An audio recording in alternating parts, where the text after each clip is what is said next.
Hey guys, welcome to my thoughts on Metroid, this unscripted video where you listen to me ramble about video games I like and or don't like, because I've done a few of those. Yeah, so recently, like as of like 20 minutes ago, I beat Metroid II, Return of Samus, or Samus Returns or whatever, on the 3DS, the new one. And it's really good, and I'm going to talk about why it's really good, or at least why I liked it, and why it is probably one of my favorite Metroid games, like, gasp, wow.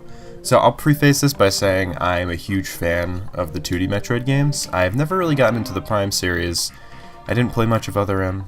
I didn't really like it. But the 2D ones, Super Metroid and Zero Mission especially, are some of my favorite games, like, ever, especially on their designated consoles. Super Metroid's easily one of the best ones in the Super Nintendo, and Zero Mission is easily one of the best games on the GBA.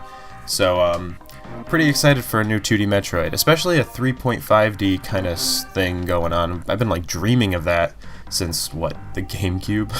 So, yeah, it's cool to finally see it come out, and I was really excited when they announced it, and I just beat it. So, if you've never played Metroid II for the Game Boy, it is literally my description of the Game Boy Metroid. It is a Metroid game made for the Game Boy and is easily pick up and play kind of thing. You know, collecting Metroids is very easy. That's the whole concept of the game, is like beating Metroids and making a number go down.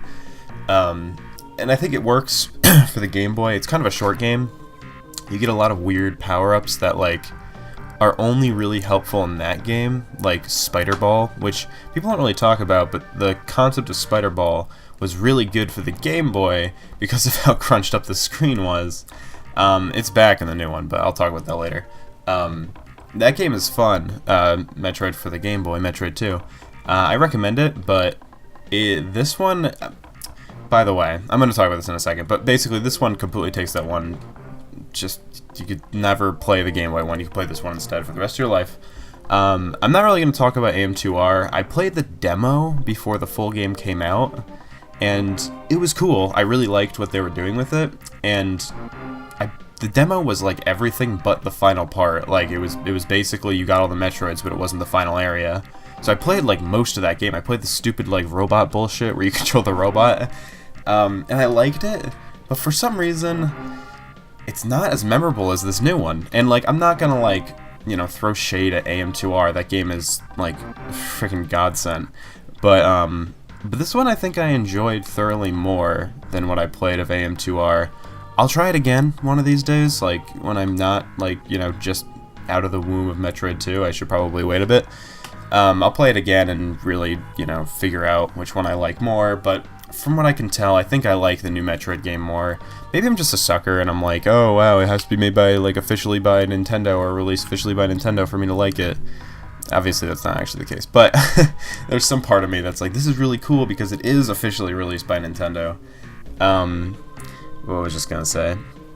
So yeah, the whole concept of Metroid 2, if you haven't played it, is instead of like the normal exploring and powering up and stuff, you still have that, but there's this kind of like weird thing where you're like beating Metroids and like collecting something out of them, and then you can move on when you get a certain amount of Metroids. It sort of has this like Metroid Fusion type of feel where like you're split up into these sections and you can't proceed until you've gotten a certain amount of things or beaten this section. I think it's like a beautiful fusion, wow. A beautiful fusion of fusion.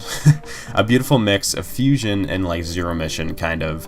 It has a lot of like aspects from Fusion, like, you know, the concept of it being more linear, but like the specific sections feel more like a traditional Metroid game where you have to explore like it in depth to beat it, and it's cool. And I think one thing that AM2R felt more like was Fusion. It felt more like a linear, you know, Metroid game. And Metroid 2 is pretty linear to begin with. It's not super... You backtrack like once, I think I remember. Like, you go back to do something like once or twice. But it's pretty linear for the most part. If comparing any of these games to like Super Metroid makes you memorize that goddamn map. Like, it's big, and it's intimidating, and it wants you to fucking memorize it. It's cool. I like it a lot. Like, I mean, that's why I like Super Metroid so much. It's got this certain feel, like... I'll explain this more in a second, but there's a certain satisfaction that you get from playing a Metroid game that, in my opinion, no other series, Nintendo or otherwise, actually really does that well. Yeah, basically the way the game is split up, it's like 8 areas, I think 8 or 9 areas, and you know, you do your thing in each one, you keep moving on. You never really go back. You can go back.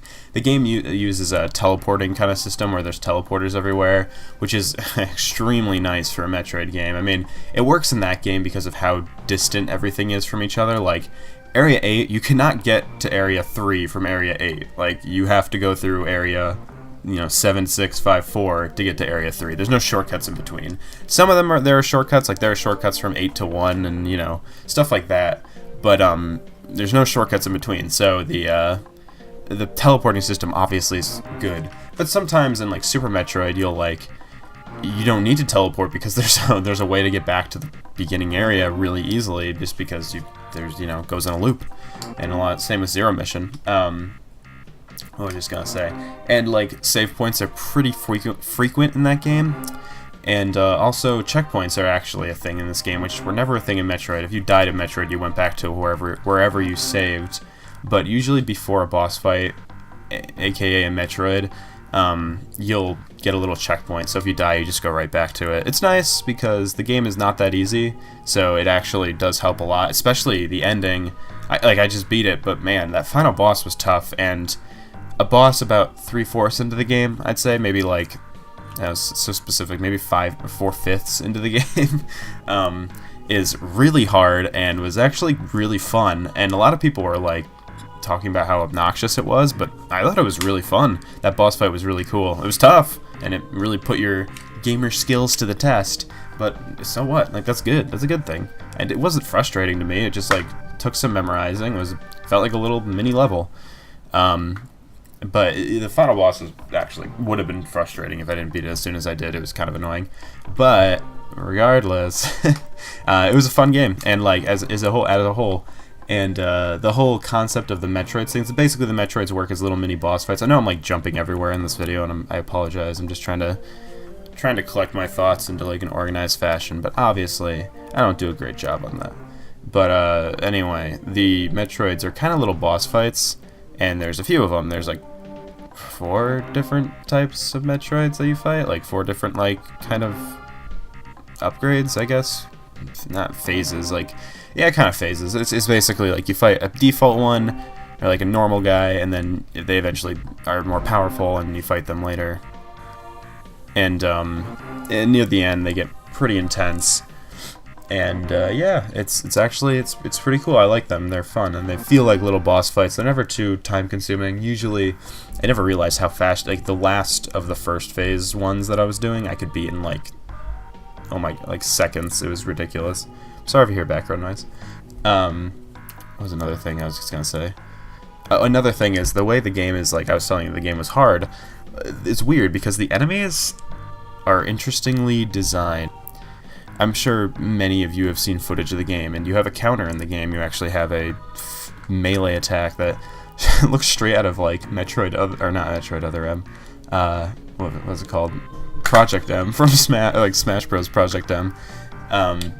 Yeah, it's like a counter move, and basically after you counter, you get a chance to shoot them, and it gives the enemies kind of like a bit of a, it gives the enemies kind of a bit of like, I don't know, pause moments. Like you actually get a moment to step back and be like, oh shit, like it's gonna attack me. And that also makes dodging enemies pretty easily because you can just stop for a second and then like move on.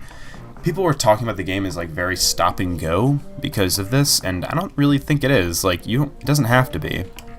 If you fight every enemy, it does. But if you fight every enemy in every Metroid game, it does. You don't have to fight the enemies with the counter. And you have a lot of tools to fight enemies, especially early. You get a lot of good stuff early. You get the ice beam, like I swear, like not even an hour into the game. Like that's a really good tool for dodging and killing enemies. If you ice beam immediately into a missile, you can kill any enemy. It's cool. Like I think it's cool. I had no issue with the enemies, and also the enemies were recycled sometimes. But I don't know why everyone's complaining about that either. Every Metroid game does that. There's not that many enemies in Metroid games. maybe name quite a few on the top of my head. I mean, maybe compared to like other Metroidvania games that have come out recently, like indie games, possibly that could be a thing. But as far as Metroid's concerned, I don't mind like standard kind of enemies in Metroid games. There's actually a decent amount in this game too. They mix it up and adding like turrets and weird enemies that you can only kill with like certain types of abilities. Speaking of, I forgot to mention that. But yeah, no, I thought the enemies were fine. I had no issues with that. But backtracking a little bit, you also get new abilities called Aeon abilities in this game, and they're actually pretty cool. They're basically like magic, where you have a mana meter sort of, but it's an Aeon meter, and they're all kind of like upgrades to Samus's like form, kind of. Like one gives you a shield. I'll say that much. I'm not gonna spoil them all, but one gives you a shield. One helps you reveal things around you.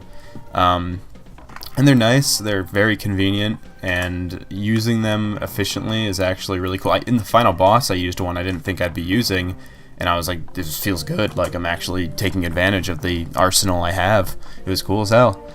Yeah, and like, there's some other gameplay things that I could probably talk about a million years, but the thing I want to get back to is this game feels so Metroid, and that's what I really want to talk about, is like, you know, like, thing about the Prime series for me and like the other M games, or other M, is like they're fun, and I think they're good, and like I think they do feel like a Metroid game, but like not the same feeling I got with Super Metroid.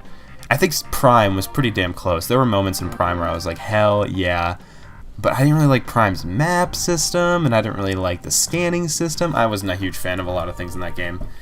I wasn't even a fan of like the saving system. It felt kind of linear at some points, but whatever. Like getting a new item, I don't think anyone can like describe the feeling of getting an item you've been like waiting for in a Metroid game. You see all this, like as you go through the game, you see all this stuff, all this junk that you can't hit, you can't do anything at. You're just like, oh, I wish I could go over there. I see a health container, I see a missile thing, I see this and that.